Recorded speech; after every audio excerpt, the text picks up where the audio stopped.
Join me today as we pay our respects at our nation's most sacred shrine, Arlington National Cemetery. It is the final resting place of over 400,000 of America's military personnel and families, a number of Supreme Court justices, and 2 presidents.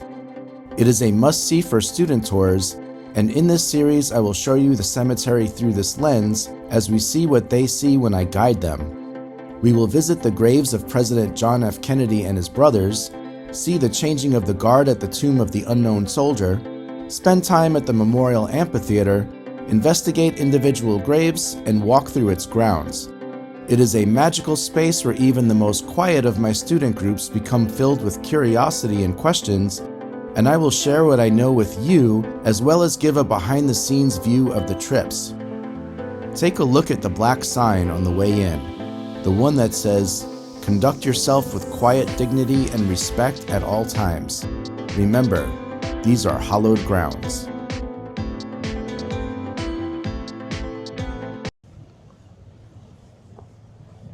Ruth Bader Ginsburg and a number of other Supreme Court justices are buried back there, including Thurgood Marshall.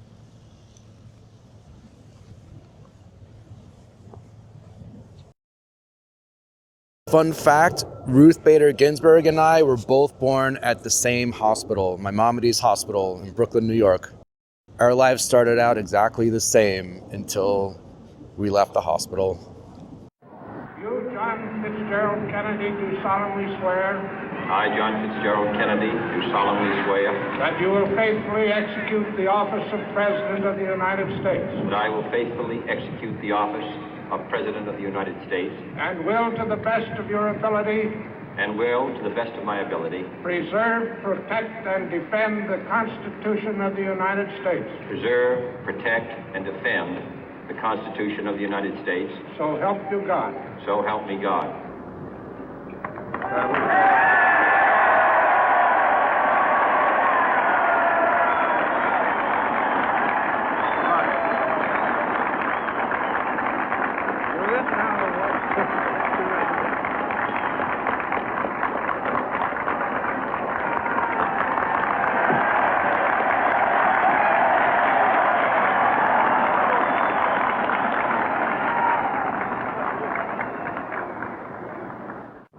Vice President Johnson, Mr. Speaker, Mr. Chief Justice, President Eisenhower, Vice President Nixon, President Truman, Reverend clergy, fellow citizens.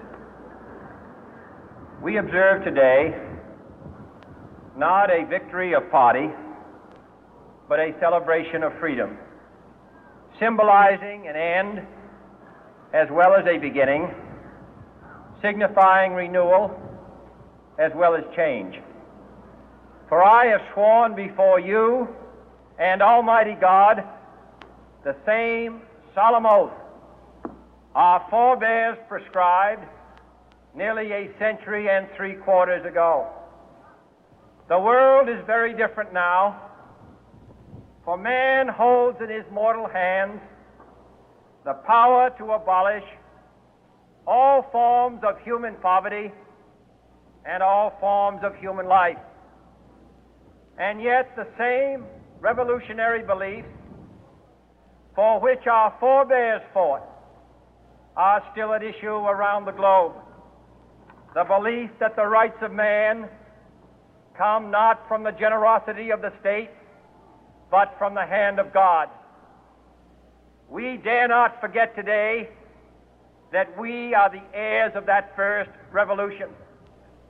Let the word go forth from this time and place to friend and foe alike that the torch has been passed to a new generation of Americans born in this century, tempered by war, disciplined by a hard and bitter peace, proud of our ancient heritage, and unwilling to witness or permit the slow undoing of those human rights to which this nation has always been committed and to which we are committed today at home and around the world.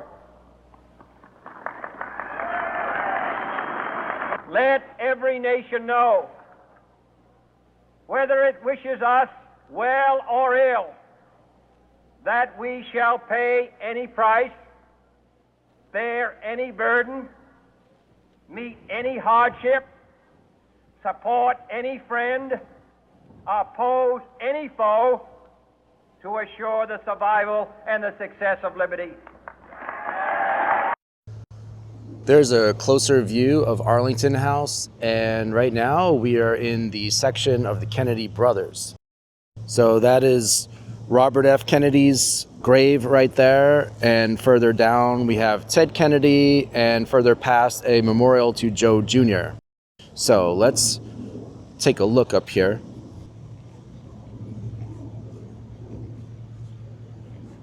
Now you see his grave looks very different from President Kennedy's grave. It is a simple white cross. And President Kennedy's grave is back there behind those bushes. And you saw how ornate that space was. So RFK, he really wanted the exact opposite. He just wanted a simple white cross. So this is what he got. And here's his headstone.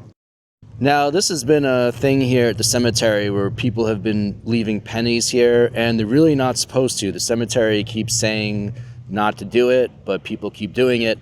And if there's one down there, people see that, and then they put their own down, and then it becomes full again.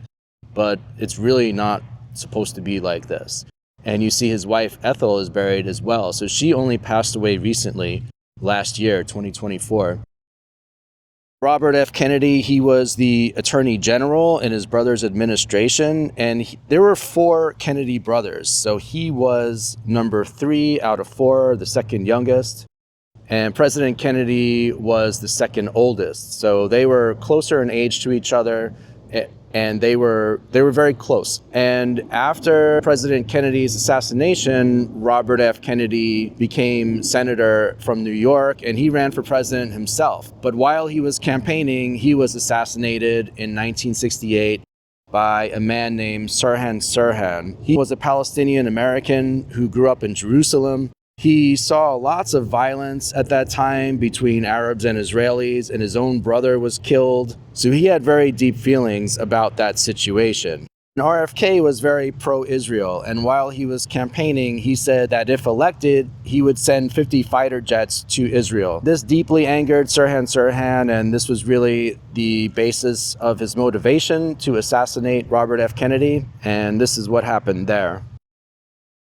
Next, we have Ted Kennedy's grave. So Ted Kennedy was the youngest. He was the baby of the family.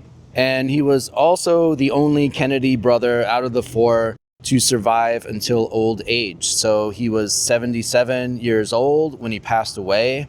And he died of brain cancer. And it was relatively recently, here in 2009, compared to the others at least.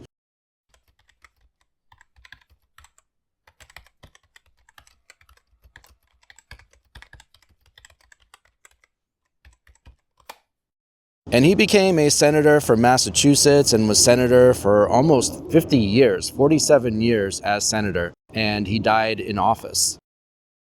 As you can see, he followed his brother Bobby's footsteps and decided to have a simple white cross as his headstone. Nothing elaborate. At the end of the row here, we come to Joe Jr. Now, this is actually not his grave, because his body was never recovered, and he was the oldest of the Kennedy brothers. His father, Joe Sr., was a powerful senator, and he was actually grooming his oldest son for the presidency. Joe Jr. was a pilot during World War II, and he was on a secret mission to bomb a German pen full of U-boats, and the plane he was flying was full of explosives. He and his co-pilot, their mission was to arm the explosives as they flew over this U-boat pen and then parachute out. And the plane would basically crash into the U-boat pen and blow it up. And what happened was there was a malfunction and there was a premature detonation. So the whole plane blew up while they were still inside. So his body basically disintegrated. There was no body even to be recovered. And so this is a memorial and not his actual grave. And now we leave the Kennedy area and head up the hill this way.